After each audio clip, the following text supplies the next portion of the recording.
Ukraine যুদ্ধের প্রেক্ষাপটে আন্তর্জাতিক রাজনৈতিক সমীকরণ দ্রুত বদলে যাচ্ছে।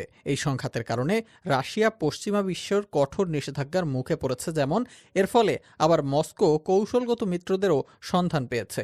এই পরিস্থিতিতেই উত্তর কোরিয়ার সঙ্গে তাদের সম্পর্ক পেয়েছে এক নতুন মাত্রা। একসময়কার ঠান্ডা সম্পর্কের বরফ গলে এখন দুদেশের মধ্যে সামরিক ও অর্থনৈতিক সহযোগিতা চোখে পড়ার মতো বেড়েছে। রাশিয়াকে সামরিক সহায়তা প্রদানের ক্ষেত্রে উত্তর কোরিয়া একটি গুরুত্বপূর্ণ ভূমিকা পালন করেছে। বিভিন্ন পশ্চিমা গোয়েন্দা সংস্থা এবং বিশ্লেষকরা বারবার দাবি করেছেন যে উত্তর কোরিয়া রাশিয়াকে বিপুল পরিমাণে গোলা, কামান এবং অন্যান্য সামরিক সরঞ্জাম ব্যবহার করেছে। স্যাটেলাইট চিত্রে দেখা গেছে উত্তর কোরিয়ার বন্দরগুলো থেকে রাশিয়ার বন্দরগুলোতে অস্ত্র বোঝাই জাহাজ চলাচল করছে।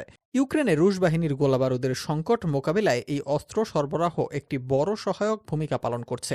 যদিও উভয় দেশই আনুষ্ঠানিকভাবে এই অভিযোগ অস্বীকার করেছে, তবে বিভিন্ন সূত্র থেকে পাওয়া প্রমাণ এই সম্পর্কের গভীরতা তুলে ধরেছে।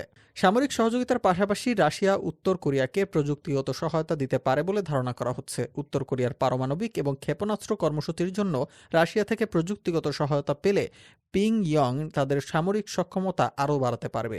এর বিনিময়ে রাশিয়া উত্তর কোরিয়ার শ্রমশক্তি এবং অন্যান্য প্রাকৃতিক সম্পদ ব্যবহারেরও সুযোগ পেতে পারে।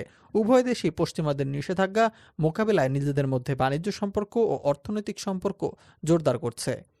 সাম্প্রতিক সময় দুদেশের মধ্যে উচ্চ পর্যায়ের রাজনৈতিক সফর এবং বৈঠক বৃদ্ধি পেয়েছে। উত্তর কোরিয়ার নেতা কিম জং উন রাশিয়ার প্রেসিডেন্ট ভ্লাদিমির পুতিনের সঙ্গে একাধিকবার সাক্ষাৎ করেছেন। এই বৈঠকগুলোতে তারা নিজেদের মধ্যে সম্পর্ককে আরও শক্তিশালী করার অঙ্গীকার জানান। জাতিসংঘ এবং অন্যান্য আন্তর্জাতিক ফোরামেও এই দুই দেশ একে অপরের পক্ষে অবস্থান নিয়েছে, যা তাদের রাজনৈতিক বোঝাপড়ারই প্রতিফলন বলে মনে করছেন বিশ্লেষকরা।